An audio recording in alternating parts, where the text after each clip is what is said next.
حضرت فضیل بن ایاز بہت بڑے بزرگ گزرے. جوانی کا زمانہ تھا تو ایک خاتون سے آشنائی ہو گئی، محبت کا ربط قائم ہو گیا. تو ظاہر جوانی مستانی ہوتی ہے اور جنون کا ایک شعبہ کہا گیا ہے جوانی کو، اور پھر دل میں اس طرح کے رجحان پیدا ہو جائیں تو پھر وہ جنون کئی گنا بڑھ جاتا ہے. تو اس کے ساتھ وقت طے کیا اور اس کے ملنے کے لیے بے تابی کے ساتھ ان گھڑیوں کا، ان لمحوں کا انتظار کرنے لگے. خیر جب وہ وقت آیا تو اس کے گھر کی طرف چلے اور اس کے گھر کی دیوار پھلانگنے لگے تھے کہ ساتھ والے مکان سے کسی قاری قرآن کی تلاوت کی آواز کانوں میں پڑی. اور وہ پڑھ کیا رہا تھا، الم یان للذین آمنوا ان تخشع قلوبهم لذکر اللہ وما نزل من الحق. کیا اہل ایمان پہ وہ وقت نہیں آیا کہ ان کے دل اللہ کے ذکر اور اللہ کی یاد، اس کی محبت میں تڑپ اٹھیں اور وہ خوف خدا میں مبتلا ہو، اور جو نازل ہوا قرآن، اس قرآن کی محبت میں اس کے دل میں خشیت پیدا ہو. بس یہ کانوں میں پڑنے کی دیر تھی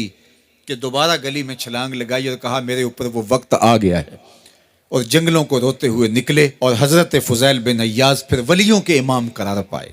اس آیت نے ان کی زندگی بدل دی. کسی کی 30 سال، کسی کی 40 برس، کسی کی 50 سال، کسی کی 60 سال زندگی یہاں موجود لوگوں میں سے کسی کی اس سے بھی زیادہ اور کسی کی کم.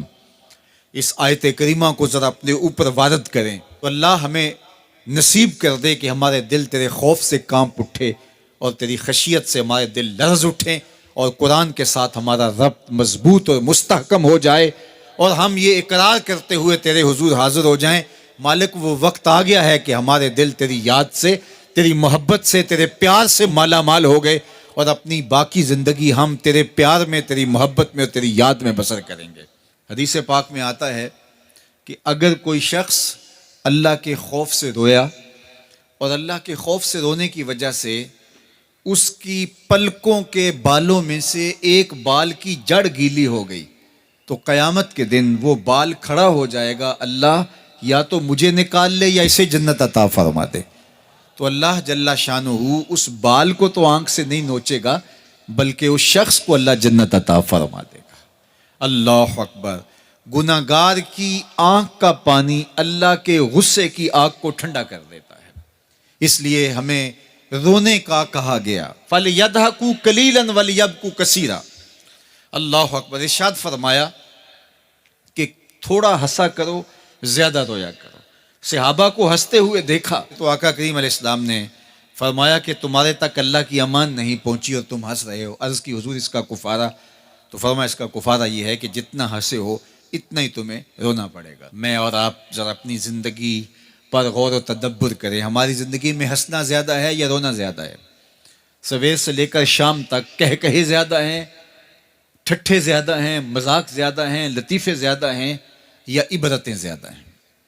تفکر زیادہ ہے، تدبر زیادہ ہے، سوچ بچار زیادہ ہے، یاد الہی میں تڑپنا زیادہ ہے، آنکھوں سے یاد خدا میں بہنے والے آنسو زیادہ ہیں، یا غفلت سے پھوٹتے ہوئے کہے زیادہ ہیں؟ مجھے اور آپ کو اپنی زندگی کا ضرور محاسبہ کرنا چاہیے. ٹھٹھوں سے، مذاق سے ہماری مجلسیں بھرپور ہوتی ہیں. ہم دن میں جتنا ہنستے ہیں کیا اس کا 10واں حصہ بھی ہم تنہائی میں بیٹھ کے اللہ کی یاد میں روتے ہیں؟ اگر ایسا ہے تو مبارک ہو، اور اگر ایسا نہیں ہے تو اللہ سے آنسو مانگو، اللہ سے درد مانگو، اس کی یاد میں رونا مانگو، اس کے ذکر میں تڑپنا مانگو، اس کی محبت میں بے تابیاں مانگو، آنسو مانگو، سسکیاں مانگو. تڑپنے پھڑکنے کی توفیق دے، دل مرتضیٰ سوز صدیق دے. اس کے حضور عرض کرو کہ مالک ہمیں تڑپ دے، ہمیں سوز و گداز دے، ہمیں کیف و سرور کی دنیا نصیب فرما دے، ہماری آنکھوں کو آنسوؤں کا جمال عطا کر دے. اور اگر ہماری آنکھوں میں آنسو نہیں ہیں، ہمارے پاس کہے ہیں، کہتے ہیں جو ہنستا ہوا گناہ کرے گا وہ روتا ہوا جہنم میں جائے گا، اور جس نے یہاں دکھ سہے، تکلیفیں سہی، آلام سہے، اس کے بدلے میں اللہ تعالیٰ اس کو وہاں راحتیں عطا فرمائے گا. فرمایا کہ مومن کے پاؤں میں کانٹا بھی چبھے تو اللہ جل شانہ اس کا صلہ بھی اس کو قیامت کے دن عطا فرمائے گا. تو یہ جو تفکرات ہیں، یہ جو دکھ آتے ہیں، یہ جو تکلیفیں آتی ہیں، مصائب آتے ہیں، مشکلات آتی ہیں، اذیتیں ہمیں پہنچتی ہیں، تو اس پر صبر کرنا چاہیے اور اللہ کا شکر ادا کرنا چاہیے کہ ہم ان مصائب سے گزر رہے ہیں، ان مشکلوں سے گزر رہے ہیں. اور اگر کسی شخص کی زندگی میں دکھ ہے ہی نہیں، سکھ ہی سکھ ہیں، تو پھر وہ سمجھے کہ وہ فتنے میں مبتلا ہے. اس لیے زندگی کے اندر یہ آنے والی تکلیفیں، زندگی میں ملنے والے دکھ، اذیتیں، یہ اللہ تعالیٰ کی طرف سے ہمارے اوپر ایک انعام ہے، اور اللہ تعالیٰ جل شانہ اس کے بدلے میں ہمیں آخرت میں صلہ عطا فرمانے والا ہے. تو فرمایا رجل ذکر اللہ خالیا ففاضت عیناہ، وہ شخص جس نے تنہائی میں بیٹھ کے اللہ کا ذکر کیا، اللہ کو یاد کیا، اور پھر کیا ہوا؟